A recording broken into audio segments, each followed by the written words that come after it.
Hello and welcome. Today I have another ink review sample for you. This is by Oster and it's called Schwarz Rose, and it does have some shimmer, so I'll be shaking this up in between tests. And I got this because somebody suggested it on a previous video. So let's just see how it looks.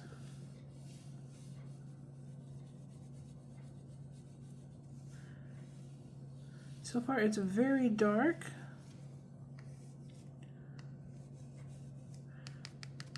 Okay.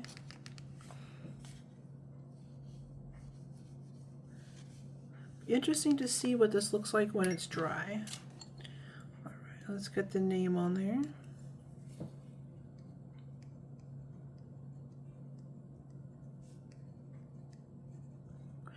And this is by Oster.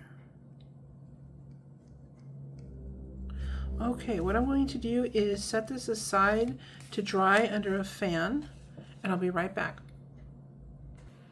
All right, I'm back. So here's some copy paper, and of course we need to shake this to get the shimmers. And I'll be honest, because of the name, I was thinking it might be scented, but it is not. So if you were wondering if this has a scent, it does not have a scent. So for some people that's a good thing if they're allergic to those types of fragrances. And for others who like everything to be scented, it's a letdown. And I am right in between. I like it with or without scent. Sometimes I am allergic to fragrances, so sometimes it's better, but typically with the inks it's not strong enough to really affect me. Let's make sure, I'm going to make sure I'm spelling this correctly.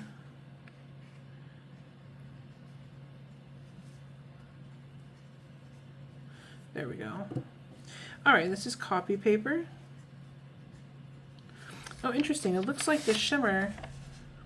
Okay, I'm going to not say anything until it's dry. And let's go ahead and try some HP 32 paper.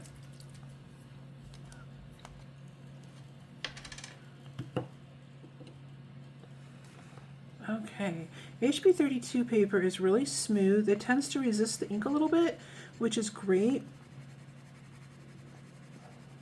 because that sometimes makes it show off some of the special properties of the ink if there are any.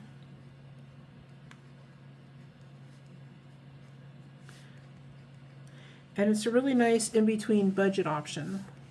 And if there are any colors that you would like to see me review, leave a suggestion, and if I have the ink or if I can get it, then we'll do a review video for you. Alright, that's how this is looking so far. Gonna set that aside to dry, and now we're gonna test this out on some Tomo River paper. And out of the three that I use here to test, Tomo River paper usually performs the best. So it has a very smooth surface, and it also resists the ink really well, so if there's special properties, normally you can see it in this ink.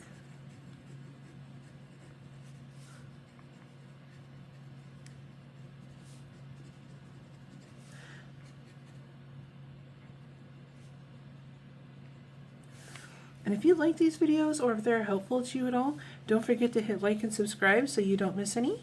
And it also helps me out, and I really appreciate it. There we go. All right, that's how that's looking so far. I'm going to check the swatch and see if it's dry. I'll be right back. All right, I'm back. So here is how this turned out on the copy paper. It's really pretty, and the shimmers, what I was noticing before is they appear to be almost like a pink color. And there's no feathering or anything on the copy paper, so this would be totally fine to use if all you had was some inexpensive paper. And the shimmers, of course, are always going to show up, so they look really, really nice. And the ink itself does appear black, but I don't think it's just a straight black. And I'll show you in a little bit here. So here is the HP 32 paper. And you can see how pretty it is with the shimmers, and then around the edge you get a little bit of that ink showing through. It's a very pretty color, and a very nice for a black if you don't want just a plain black ink. This is perfect for that. And then here it is on the Tomo River paper. And just like before, you got this lovely shimmer going on in here. And this looks like it would probably be, well, I was going to say it'd be like a work safe color, but I don't know with the shimmers there, probably not. But maybe if nobody looked too closely. But it's a really pretty color, and I love the shimmer. I love the choice of shimmer color because I think that makes it a little more interesting, especially since it matches the name a little better. And then here is the swatch that we made. And what I think is neat is the black here is actually like a really dark green. And then you've got this red, or not really red, but pink shimmer over the top. It's really, really pretty. And in the writing down here, you can see really clearly how that is more of like a green than a black. At least in real life, you can see it. It's just barely green. Like it hasn't become so dark that you can't tell that it's green anymore. But it doesn't jump out at you. Just reading it from like a normal reading distance, it does look black, but then when you look at it up close, you can see that, oh, that's green. So that's really cool. I like how they did that because it does fit the name really well. I think it's very, very pretty. If I can find a link to this, I'll leave a link for you down below. And thank you so much for watching. You have a great day.